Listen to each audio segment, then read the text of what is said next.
Migration Yorkshire, and I'll be leading today's training session. 歡迎大家嚟到今日嘅會談啦。咁佢係 Stefan， 咁佢係負責 Migration Yorkshire 約克郡嘅一啲移民政策嘅一啲合作伙伴嚟嘅。So today we're going to talk about financial support that's available for Hong Kong BNO visa holders, and in particular the no recourse to public funds condition. 咁今日我哋最主要講嘅咧，會係講喺經濟上面嘅幫助啦，係俾持有 BNO visa 嘅持有人咧可以申請到。咁尤其我哋會講嗰種 no recourse to public funds 冇公開資源嘅一個資格嘅人士可以享用嘅經濟幫助。And there will be an opportunity to ask questions at the end of the session. 咁今日我哋講嘅內容咧，會呢一個 PowerPoint 啦，之後會發放翻去俾大家可以參考翻嘅。咁最後亦都會有一個問答環節。咁如果有問題想問我哋，可以留翻最後尾嘅時候同我哋提問。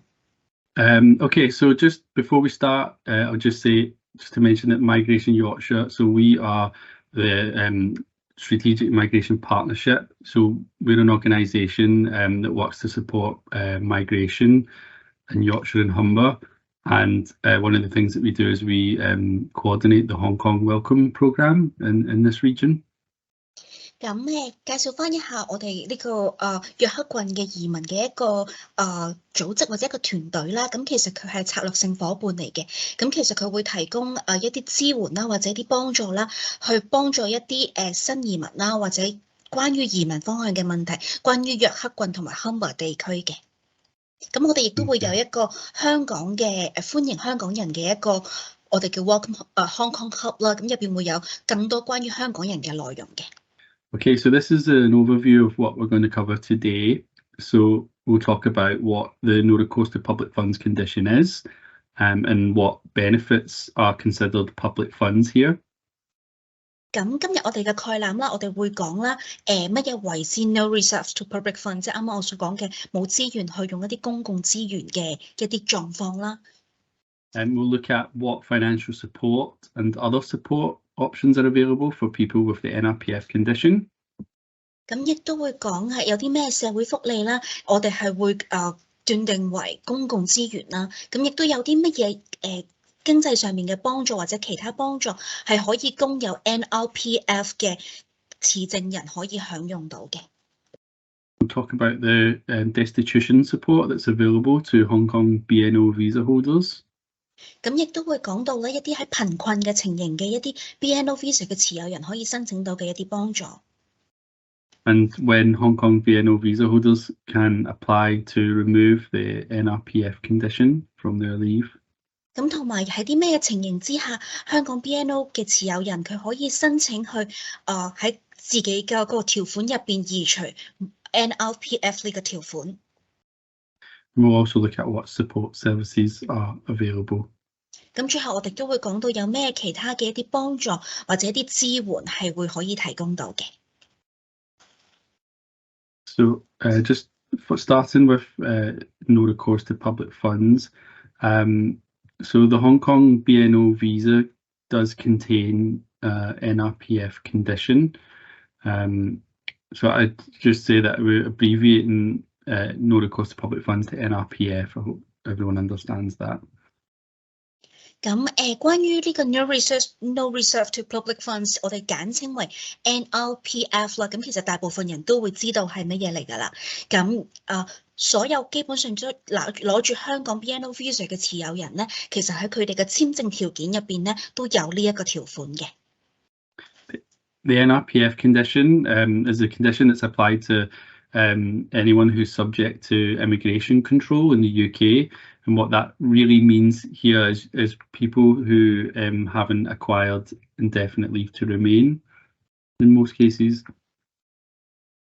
咁呢一個條款啦，咁其實就係應用於所有一啲新嘅移民嚟到英國咧，咁係喺呢個1999年嘅移民同埋受庇護嘅移民嘅一個法例入邊啦。咁其實佢正式嘅原因係乜嘢咧？唔係話原因，正式嘅解釋係乜嘢咧？其實就係喺佢哋申請到永居之前會有嘅一啲特別條款。So for people on this route, this Hong Kong BNO route, once you've acquired indefinite leave to remain, then you would no longer have the NRPF condition. 咁當持有 BNO visa 嘅持有人啦，佢哋通過咗嗰個得到永居嘅手續之後咧，咁呢個 NRPF 嘅條款亦都唔會再適用於佢哋嘅護照或者身份入邊㗎啦。And also, there are some circumstances where you can actually apply to remove the condition whilst you are still subject to immigration control, but we'll talk about that at the end of the session. 咁亦都有一啲指定嘅情形啦，咁香港 BNO visa 嘅持有人咧，可以申請咧去移除呢個 NRPF 嘅一個條款嘅，咁但係呢啲特定情形，我哋會喺今日嘅演講最後嘅部分會提及到嘅。Now, the NRPF condition essentially means that you would be unable to access three things. So these three things are, firstly, benefits that are considered public funds, such as income-related welfare benefits.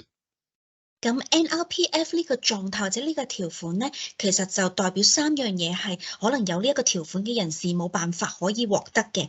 第一樣嘢咧就係一啲福利界定為公共資源嘅，通常呢一啲嘅福利咧都會係同收入有關嘅。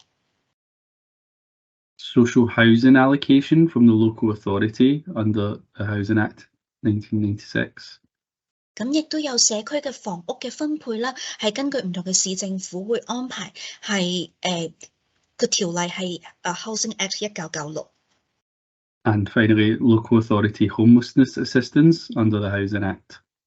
咁最後一樣唔可以享有到嘅就係一啲本地政府提供俾無家可歸者嘅幫助，亦都係 under 翻 Housing Act 1996。Not all public funded services or support that's available from public services is considered a public fund for immigration purposes. 咁唔係所有一啲公共即係由政府資助嘅一啲服務或者一啲幫助咧，我哋都係為之公共資源嘅，喺移民嘅政策入邊嚟計。So you might be aware that you might see that some services or support may be subject to other eligibility criteria that is based on immigration status.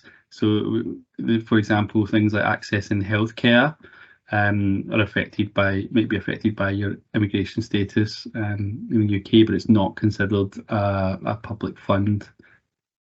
咁亦都有一啲服務啦，或者有一啲幫助啦，係唔直接同你有冇資格有關聯嘅。舉個例子，例如公共醫療嘅服務啦，咁呢個咧有可能會同一個人嘅移民狀態有關，但係唔一定同呢個 NRPF 有關係嘅。So you'll find that there's separate regulations that will dictate how those would work and how you would access these things, but it's just something that's helpful to be aware of. 咁其實佢哋背後可能會有唔同嘅條例啦，或者會唔同嘅條款啦，會根據唔同嘅福利或者幫助咧，會有唔同嘅。咁但係我哋有一個咁嘅概念，我哋知道其實唔係所有都係被稱為公共資源咧。咁其實我哋就有一個咁嘅概念就 OK 啦。Now, on this slide here, you can see a list of benefits and services that are classed as public funds, and these are taken from the immigration rules, and there's also a link as well to those rules and the Home Office guidance. 咁以下咧係一個完全嘅一個清單啦，就關於有啲咩福利同埋服務咧係被定義為公共資源嘅。咁你可以喺移民法嘅第6段可以揾得到啦，或者喺內務部嘅一個指引入邊咧，關於公共資源嘅指引入邊可以揾得到嘅。咁喺個簡報入邊咧，其實佢有連結嘅，咁到時發俾大家可以直接喺連結嗰度點入去睇。Now, someone with the NRPF condition, they wouldn't be able to access any of these items that are listed on the page. 咁所有人啦，如果佢係簽證入邊有 NRPF 呢個條款嘅話咧，咁佢都唔可以申請到以下嘅呢啲幫助同福利嘅。Now, some of them are benefits that you might not come across very often, but some of them are very common, such as universal credit or child benefit, for example. And you'll also find as well housing and homelessness assistance here listed as well. So these are things that people may want to, in many cases, try and access, but might be unable to.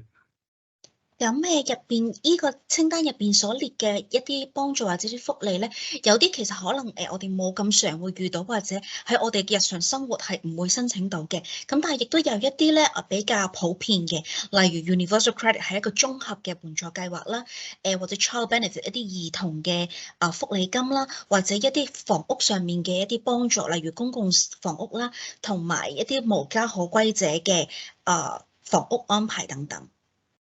Just want to highlight that the information that we're looking at in today's session is based on how these rules apply in England mainly. So I'm just aware that if you're dialing in from other devolved nations, that things like benefits and housing may look slightly differently. So and yeah, we cannot account for that.